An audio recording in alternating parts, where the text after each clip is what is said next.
Hello बच्चों, good morning. मैं हूं पारुल सर, श्रीमती पार्वती देवी इंटर कॉलेज से। मैं आज आपको कक्षा 11 की रसायन विज्ञान पढ़ाने जा रहा हूं, जिसका अध्याय तीसरा। तो जैसा कि सारे बच्चे अपनी स्क्रीन पर देख रहे होंगे, अध्याय तीसरा है। तो इस अध्याय तीसरे में हम क्या क्या पढ़ेंगे वो आपकी स्क्रीन पर दिखाया जा रहा है। देखिए, अध्याय में तत्वों का आवर्ती वर्गीकरण, तत्वों का आवर्ती गुणनफल, ठीक है।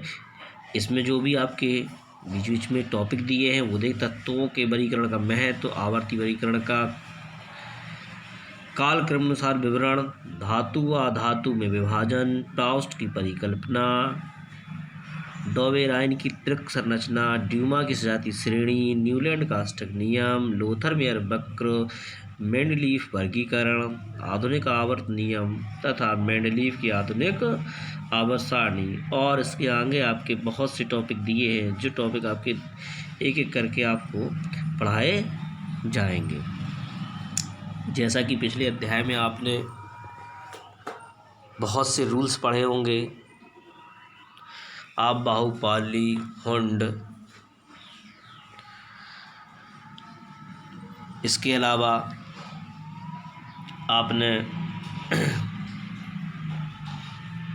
और भी नियम पढ़े हैं, जैसे डाल्टन का नियम। डाल्टन के नियम के बाद आपने पढ़ा होगा द्रव की दैत्य प्रकृति, ठीक। बहुत से नियम आप लोगों ने पढ़े हैं फर्स्ट और सेकंड चैप्टर में। और कुछ आंकिक प्रश्न भी आपने लगाए, कुछ बच्चों ने दिखाए हैं। इसी के साथ में सेल डिवीजन, इलेक्ट्रॉनिक विन्यास भी आपने कर लिया है। तो जो बच्चे इसमें पढ़ रहे हैं वो बच्चे विधिवत तरीके से देखते चलेंगे। अब आपका जो अध्याय प्रारंभ हो रहा है, बहुत ही इम्पोर्टेंट अध्याय है। इस अध्याय को आप बहुत ही अच्छी तरीके से पढ़ेंगे। इस अध्याय को जब आप पढ़ेंगे तो इसमें अध्याय में आपको ये बताया जाएगा कि तत्व क्या है, और तत्व को एक आवर्त सारणी के माध्यम से वैज्ञानिकों ने कैसे आपके लिए दर्शाया है, वो हम देखेंगे। इसके बाद आप इस चैनल को, जिस चैनल के माध्यम से, यूट्यूब चैनल माध्यम से आप देख रहे हैं, तो इस चैनल को आप सब्सक्राइब ज़रूर कर लें, लाइक कर लें, शेयर कर लें।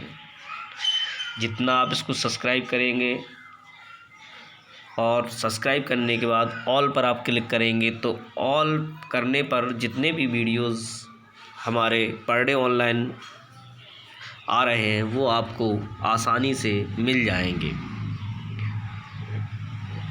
तो बच्चे आगे की ओर चलते हैं। पहले आप सब्सक्राइब कर लें, फिर हम आगे की ओर चलते हैं, ठीक है। देखिए, आगे की ओर चलने के लिए सबसे पहले हम चलते हैं अपने अध्याय की ओर, जिसमें आपका है आवर्ती वर्गीकरण का काल क्रमानुसार विवरण, ठीक है।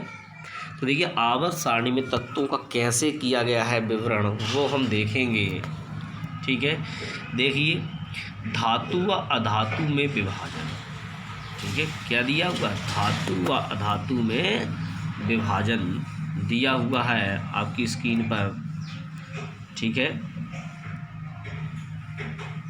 देखिए, तो धातु व अधातु में जो विभाजन दिया है, सर्वप्रथम बर्जीलियस ने तत्वों को उनके गुणधर्मों के आधार पर धातु एवं अधातु में विभाजित किया। धातु व अधातु में विभाजित किया, ठीक है। तत्व जो वैज्ञानिक थे, उनको तत्व जैसे मिलते जा रहे थे वैसे ही वो आवर्त सारणी में उनको रखते जा रहे थे, पर उन्हें ये समझ में नहीं आ रहा था कि किस आधार पर रखा जाए। तो जिस साइंटिस्ट को जिस आधार पर समझ में आया, उसने अपना वैसे ही नियम प्रतिपादित कर दिया। तो देखिए, बर्जीलियस ने क्या कहा था कि धातु और धातु को उनके तत्वों को उनके धातु और धातु के गुणों के आधार पर रखा था, परंतु विभाजन अधिक उपयोगी सिद्ध नहीं हो सका, क्योंकि कुछ तत्व ऐसे हैं जो धातु होते हुए भी अधातुओं के भी गुणधर्म प्रदर्शित करते, इसलिए इनका ये नियम क्या हुआ? सिद्ध नहीं हो सका, ठीक है। आगे की ओर चलते हैं। फिर आपका आगे आता है, देखिए, उदाहरण में दिया हुआ है आयोडीन और ग्रेफाइट में धात्विक चमक होती है, परंतु ये दोनों अधातु हैं, ठीक है। जबकि धातुओं में धात्विक चमक होती है, अधातुओं में धात्विक चमक नहीं होती है, ठीक है। फिर आता है मरकरी, साधारण ताप पर द्रव है फिर भी धातु वर्ग का तत्व है। मरकरी साधारण ताप पर द्रव है, मरकरी तो द्रव अवस्था में ही पाया जाता है, ठीक है। अच्छा, हाइड्रोजन और ग्रेफाइट अधातु होते हुए भी विद्युत के सुचालक हैं, सही बात, ये अधातु हैं फिर भी ये विद्युत के सुचालक। अधातु कैसे हैं, देखिए धातुओं को पीटने पर क्या है, वो क्षेत्रीय प्रसार बढ़ता है, उनका मतलब वो चौड़े होते चले जाते हैं, लेकिन अधातु को पीटने पर वह टूट जाता है। ग्रेफाइट आपकी पेंसिल जो होती है, जो उसकी काली नोक होती है, वो ग्रेफाइट की होती है। उसको जब हम निकाल लें पूरी व्यवस्थित तरीके से, अच्छी तरीके से उसको निकाल लें, और अगर उसमें हथौड़ा मारते तो टूट जाएगी, बल्कि पिचकेगी नहीं। तो उसमें किसके गुण पाए गए हैं, अधातु के होते हैं, फिर भी वो विद्युत के सुचालक है। फिर भी अगर हम उसको पकड़ लें, ग्रेफाइट की जो आपकी पेंसिल की नोक, उसको अगर एक तरफ पकड़ लें, एक तरफ अगर उसको हम गर्म करते हैं तो पूरी ही गर्म हो जाती है, ठीक है ना। फिर आता है लिथियम तथा सोडियम धातु होते हुए भी हल्के तत्व हैं। कुछ तत्व धातु अधातु दोनों के गुण रखते हैं, जैसे आर्सेनिक तथा एंटीमनी, इन तत्वों को उपधातु कहते हैं, ठीक है। इतना आपको समझ में आ ही गया होगा कि बर्जेलियस का नियम जो उन्होंने दिया था, जिस प्रकार उन तत्वों को आवर्त सारणी में रखा था, वो उनका व्यर्थ चला गया। इसके बाद हमारा आता है प्राउस्ट की परिकल्पना। जो प्राउस्ट साइंटिस्ट थे, उन्होंने क्या किया, साइंटिस्ट ने, देखिए सन 1808 ईस्वी में जॉन डाल्टन ने परमाणु सिद्धांत प्रतिपादित किया। ये तो आपको बहुत पहले से पता है, जो आपको बताते चले आ रहे हैं। तथा द्रव्यमान तथा परमाणु द्रव्यमानों की एक सूची भी प्रकाशित की। इसके आधार पर प्राउस्ट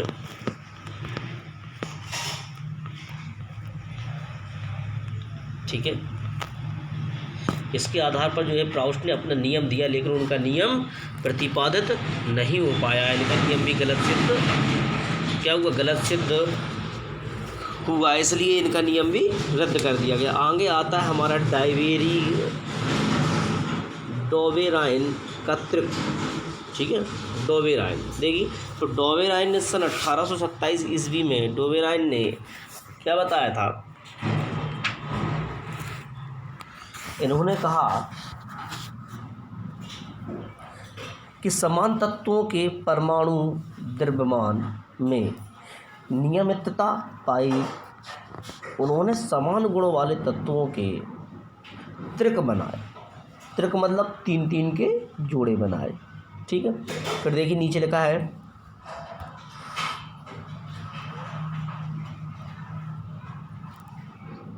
आपकी स्क्रीन पर दिखाई दे रहा होगा, ठीक है। इसमें आपको दिखाई दे रहा है कि जब समान गुणों वाले तत्वों को उनके परमाणु द्रव्यमानों के बढ़ते क्रम में रखता। परमाणु द्रव्यमान क्या होता है, मतलब परमाणु भार। तो बीच के तत्व का परमाणु द्रव्यमान पहले तथा तृतीय तत्व के परमाणु द्रव्यमान का समांतर माध्य होता है। जैसे कि समांतर माध्य तो सारे बच्चे निकाल लेते हैं।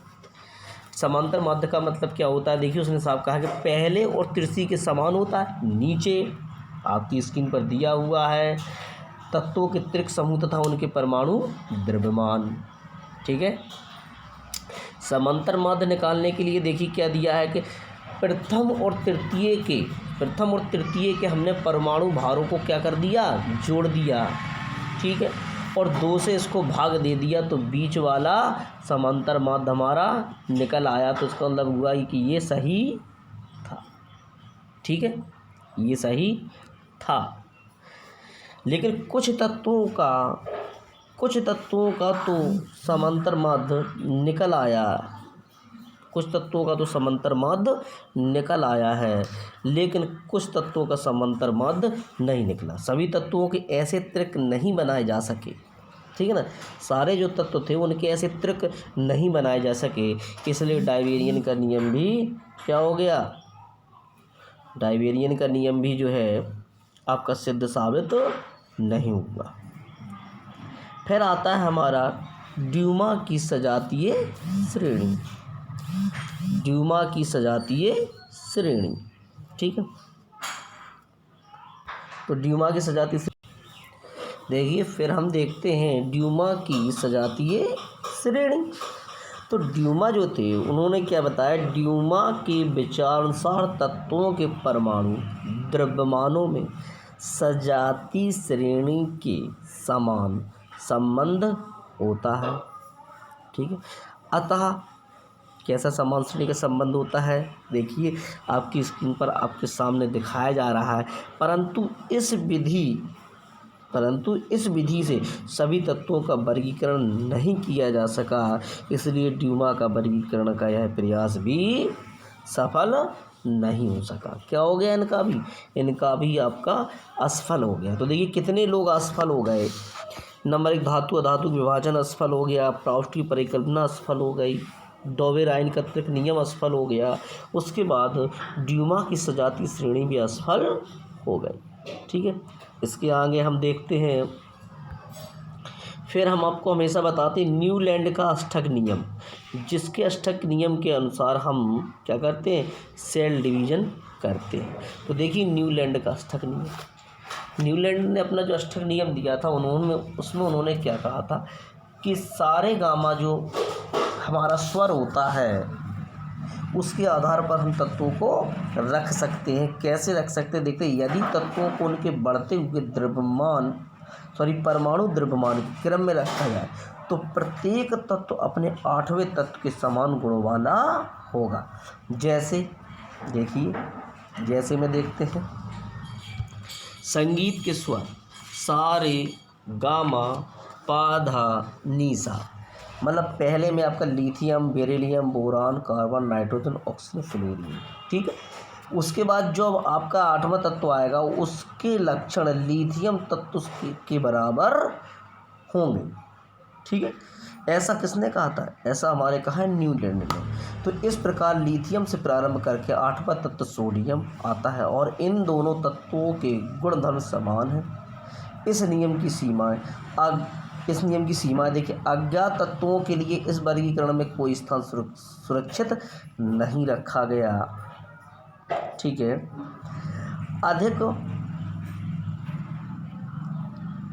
अधिक परमाणु द्रव्यमान वाले तत्व पर यह नियम लागू नहीं होता था। कुछ समान गुणधर्म वाले तत्व एक साथ रखे गए थे। उत्कृष्ट गैसों की खोज के पश्चात, ये बहुत ही इम्पोर्टेंट आपका जो है टॉपिक है, जब उत्कृष्ट गैसों की खोज हुई, क्या हुई, जब उत्कृष्ट गैसों की खोज हुई तो उसके बाद इनका जो है नियम क्या हो गया, असफल हो गया। क्या हो गया, असफल हो गया। ठीक है, किनका, न्यूलैंड का अष्टक नियम असफल हो गया। फिर उसके बाद एक नए साइंटिस्ट फिर आए हमारे, लोथर मेयर का वक्र। देखिए कितने साइंटिस्टों ने इस पे प्रयोग किया है, जैसा कि आप पढ़ रहे होंगे।